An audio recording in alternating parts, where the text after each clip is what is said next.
प्रश्न नम्बर 1 मा हेरौं कञ्चनजङ्घा संरक्षण क्षेत्र कुन जिल्लामा पर्छ भनेको छ। हामी यसको अप्सन हेर्छौं ताप्लेजुङ, सङ्खसभा, भोजपुर, सोलुखुम्बु भनेको छ। यसको राइट एन्सर हजुरहरूले कमेन्ट गर्नुहोला। र प्रश्न नम्बर 2 मा हेरौं विश्व बैंकको सदस्य हुनु पूर्व कुन संस्थाको सदस्यता लिनु अनिवार्य छ भनेको छ।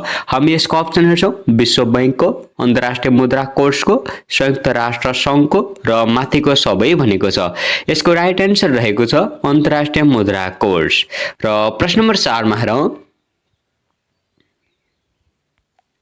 एक गाउँ एक उत्पादन कार्यक्रम कुन देशबाट सुरु भएको हो भनेको छ। हामी यसको अप्सन हेर्छौं चीन, बेलायत, फ्रान्स, जापान भनेको छ। यसको राइट एन्सर हजुरहरूले कमेन्ट गर्नुहोला भन्दै यसको राइट एन्सर रहेको छ जापान। र प्रश्न नम्बर 5 मा हेरौं नेपालको संविधानमा सूचनाको हक कति धारामा रहेको छ भनेको छ। हामी यसको अप्सन हेर्छौं धारा 25, धारा 26, धारा 27, धारा 28 भनेको छ। यसको राइट एन्सर हजुरहरूले गेस गरिसक्नुभयो होला। यसको राइट एन्सर हो धारा 27। र प्रश्न नम्बर 6 मा हेरौं नेपालको संविधानमा गोपनीयताको हक कति धारामा रहेको छ भनेको छ। हामी यसको अप्सन हेर्छौं धारा 25, धारा 26, धारा 27, धारा 28 भनेको छ। यसको राइट एन्सर रहेको छ धारा 28। र प्रश्न नम्बर 7 मा हेरौं नेपालको संविधानमा शोषण विरुद्धको हक कति धारामा उल्लेख गरिएको छ भनेको छ। हामी यसको अप्सन हेर्छौं धारा 29, धारा 30, धारा 31, धारा 32 भनेको छ। यसको राइट एन्सर हजुरहरूले गेस गरिसक्नुभयो होला। यसको राइट एन्सर रहेको छ धारा 30। र प्रश्न नम्बर 32 मा प्रश्न नम्बर 8 मा हेरौं नेपालको संविधानमा स्वच्छ वातावरणको हक कति धारामा रहेको छ भनेको छ।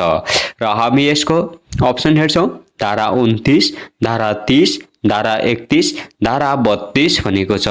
यसको राइट एन्सर रहेको छ धारा 30। र प्रश्न नम्बर 9 मा हेरौं नेपालको संविधानमा स्वास्थ्य सम्बन्धी हक कति धारामा उल्लेख गरिएको छ भनेको छ। हामी यसको अप्सन हेर्छौं धारा 35, धारा 38, धारा 39, धारा 40 भनेको छ। यसको राइट एन्सर रहेको छ धारा 35। र प्रश्न नम्बर 10 मा हेरौं नेपालको संविधानमा महिलाको हक कति धारामा रहेको छ भनेको छ।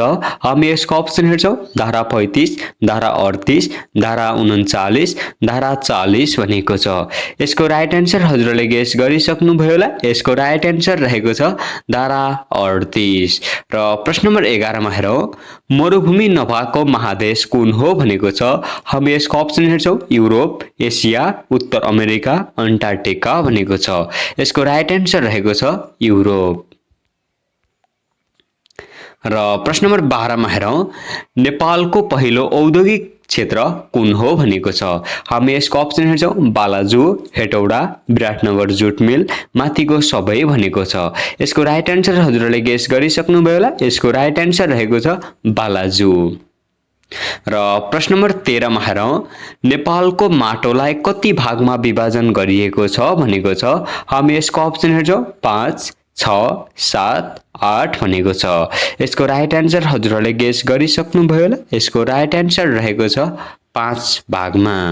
र प्रश्न नम्बर 14 मा हेरौं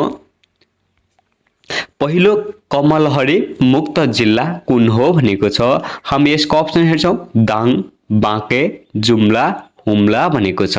यसको राइट एन्सर रहेको छ दाङ। र प्रश्न नम्बर 15 मा हेरौं सिमेन्ट उदयपुर सिमेन्ट कुन देशको सहयोगमा निर्माण भएको हो भनेको छ। हामी यसको अप्सन हेर्छौं जापान, कोरिया, नेपालकै र भारत भनेको छ। यसको राइट एन्सर हजुरहरूले गेस गरिसक्नुभयो होला। यसको राइट एन्सर रहेको छ जापान।